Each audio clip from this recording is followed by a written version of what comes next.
Alors, dans une vidéo précédente, je disais carrément, si vous voulez du vrai bonheur dans votre vie, adressez-vous au diable. Non, mais c'était la conclusion à laquelle j'arrivais, qui est la conclusion, la vérité théologique absolue et vraie que l'on vous cache, que tout le monde vous cache, mais c'est pas pour autant qu'il faut le faire. Moi, je le fais pas. Je garde ma croix. Je reste chrétien. Je reste chrétien. Hein? On peut s'adresser à Dieu. Mais seulement, il faut bien se dire, si on suit Dieu et si on suit Jésus, plus encore, notamment pour les chrétiens et les musulmans, puisque Jésus est reconnu comme Messie par les musulmans, donc par l'islam, par le prophète Mohammed, qui le qualifie clairement, notamment dans sa sourate consacrée à Mariam ou Myriam, selon les traductions. Hein. Certains traduisent Mariam, et d'autres traduisent Myriam. Marie, donc, hein, voilà, qui est le seul endroit où on parle vraiment de la naissance de Jésus, vraiment en tant que tel. Hein. Voilà, on parle vraiment d'un peu de la vie de Jésus. Mais dans d'autres sourates qui ne sont pas, il n'y a pas de sourate Jésus, par exemple. Hein. Je n'en ai pas encore rencontré, en tout cas, je ne crois pas qu'il y en a. Mais on parle de Jésus dans le Coran. Et on dit, et on le qualifie de Messie, d'archi-prophète. Archi-prophète, alors que le prophète Mohammed se le qualifie même pas lui-même d'archi-prophète. Donc, archi-prophète, ça veut dire tout simplement Messie, quoi. Le Messie, le prophète que l'on attendait, c'est-à-dire le Messie, hein, qui était attendu historiquement. Bon, ne fût-ce que dans la sourate qui dit, dans le verset de la sourate qui dit, j'ai oublié le nom de la sourate, mais bon, vous le retrouverez au début, dans la première partie du Coran. Euh, les Juifs ont reçu leur prophète, les chrétiens ont reçu leur Messie, et nous avons envoyé un prophète pour les illettrés. Nous avons établi un prophète pour les illettrés. Illettrés, se traduisant non pas en tant que qui ne sait pas lire ni écrire, mais se traduisant en tant que qui n'a pas encore reçu de livre, de révélation, de peuple qui n'a pas encore reçu de révélation. Bon, mais suivre Jésus-Christ, c'est un chemin de souffrance. Pourquoi? Parce que c'est bien écrit dans la Bible, qui veuille me suivre, qu'il prenne sa croix. Celui qui veuille me suivre, qu'il prenne sa croix. C'est pas d'une croix physique qu'il s'agit, c'est d'une croix psychologique, une croix affective, quelque chose qui fera très mal au cœur, qui vous fera vivre très mal. C'est l'épreuve, mais comme dit Jésus, rappelons-nous, je ne vous ferai jamais porter de fardeau au-delà de ce qui est supportable pour vous. C'est également dans l'évangile selon saint Matthieu, hein, je crois, ou selon saint Jean, je ne sais plus, parce que j'ai relu l'évangile selon saint Jean en entier quasiment jusqu'à la fin. Alors maintenant, je ne sais plus si c'est dans l'évangile selon Matthieu ou selon saint Jean, mais je crois que selon saint Matthieu, c'est dans cet évangile-là. Hein, Matthieu, Marc, Luc, les trois évangiles synoptiques, c'est très clair que qui veuille me suivre porte sa croix. À cause de moi, les maris se batailleront avec leurs femmes, et les femmes se batailleront avec leurs maris. À cause de moi, les pères trahiront leurs fils et leurs fils trahiront leurs pères. À cause de moi, etc., etc. À cause de moi, il y aura de division. Je ne suis pas venu pour vous unir. À cause de moi, il y aura de division. Il le dit clairement. Donc, il faut s'attendre à un chemin de souffrance si on suit le Christ. Mais c'est une souffrance qui me fait dire que maintenant j'ai compris par rapport à ce que je fais moi-même, quelle est la signification profonde, non pas des automutilations, parce que s'automutiler, ce serait se couper un membre, se couper un doigt, par exemple. Ça, ce serait s'automutiler. Mais de l'autoflagellation. Par expérience, j'ai compris. Non pas que je me suis autoflagellé, mais que presque. Parce que, bon, je vais vous montrer. Hein.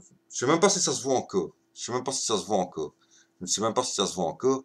À mon avis, ça se voit plus depuis le temps. Depuis le temps que ça fait une semaine, plus, hein, plus d'une semaine. Hein. Ouais, ça fait une semaine. Ça fait une semaine. Voilà. Hein.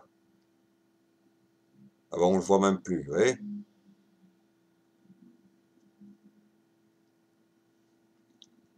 Ah, voilà, on le voit. Là.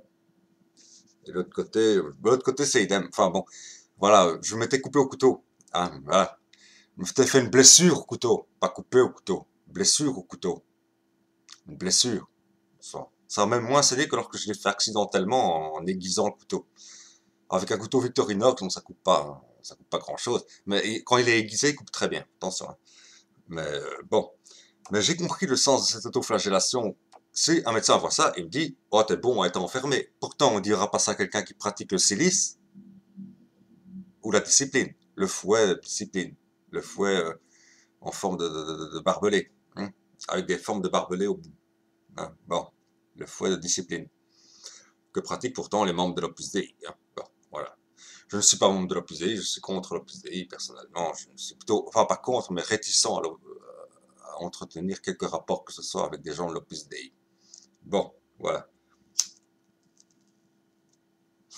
Mais il est évident que ce n'est pas expier ses fautes, c'est pas expier le but de l'autoflagellation, c'est expirer, expirer et non expier. C'est pas expier, c'est expirer. Expirer sa souffrance. C'est-à-dire qu'on souffre psychologiquement, affectivement, on a mal au cœur et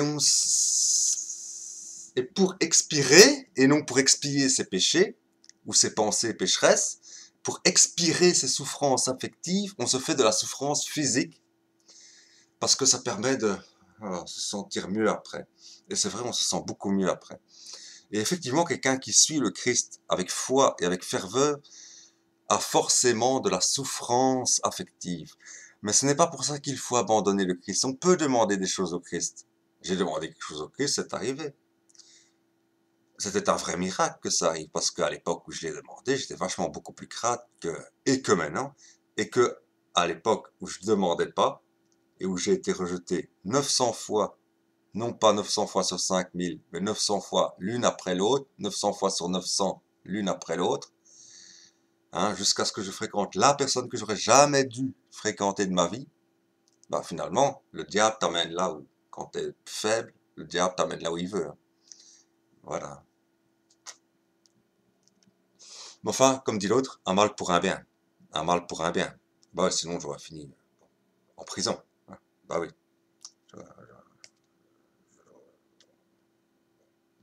Ça fait pas de photo, il n'y a pas de photo. Hein. Donc c'était un mal pour un bien. Mais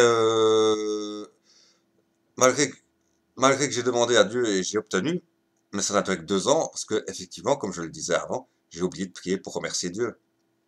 Or, ça a demandé, rien que prier pour obtenir ce que j'ai demandé, pour obtenir ce que j'ai demandé, ça va demander un effort, parce que c'était de la prière quotidienne, matin, soir. Journée, matin, journée, soir, journée, soir, journée, soir, tout le temps prier, prier, prier, prier, prier, prier, prier. Euh, le chapelet médité tous les soirs, et sans louper un seul jour, hein. Le répéter, et le répéter, le répéter, le répéter, le répéter, le répéter, tout. Je sais pas si vous avez déjà vu c'est quoi le chapelet médité, mais c'est un truc de fou. Ça dure grosso modo 45 minutes, 1 heure. Hein, à le répéter entièrement, tout, 40 minutes, 1 heure. 45 minutes, un truc comme ça, 30 minutes, en 30 minutes et 1 heure, quoi, disons. Je ne sais pas le temps exact, je ne me rappelle plus, mais quand c'est dit vite, ça fait une demi-heure, mais quand c'est dit à vitesse humaine, humainement répétable, et pas machinalement répété, ça dure 1 heure. Voilà. 1 heure de prière chaque jour, et c'est pas que prier ça, prier tous. Voilà. Bon, mais 2 ans plus tard, j'ai perdu ce que j'ai gagné. Comme je dis, si vous voulez quelque chose vraiment, adressez-vous au diable, n'adressez-vous pas à Dieu, mais vous pouvez vous adresser à Dieu et le remercier. Mais si vous avez déjà vu des chrétiens heureux dans leur vie, oui, il y en a. Et comme par hasard, ce sont tous des bourgeois.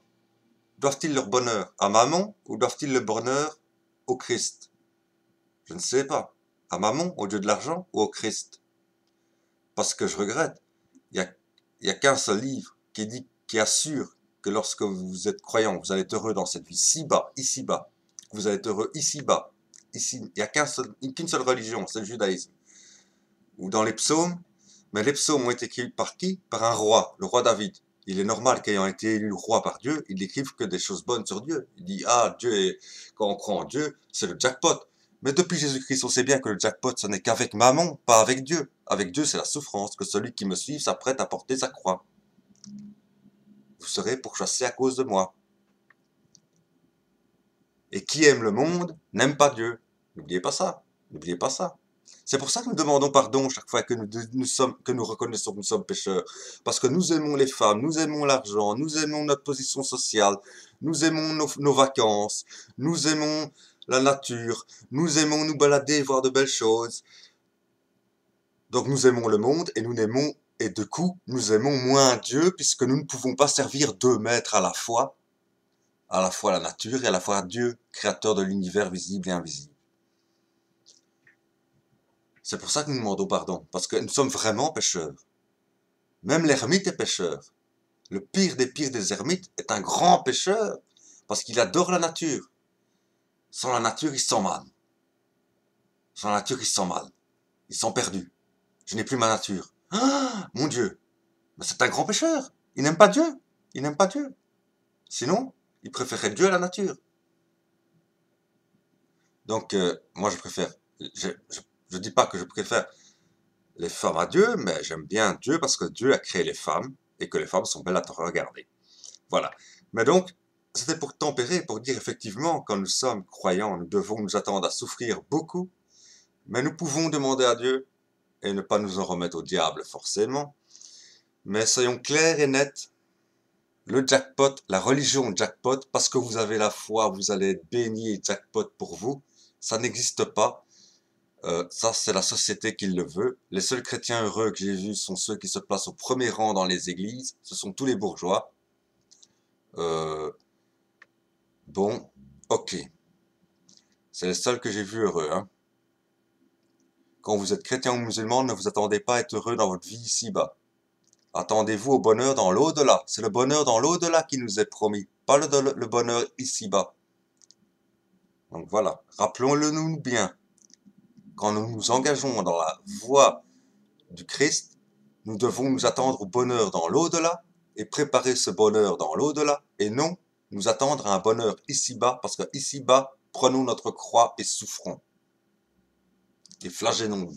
Flagellons-nous. Voilà.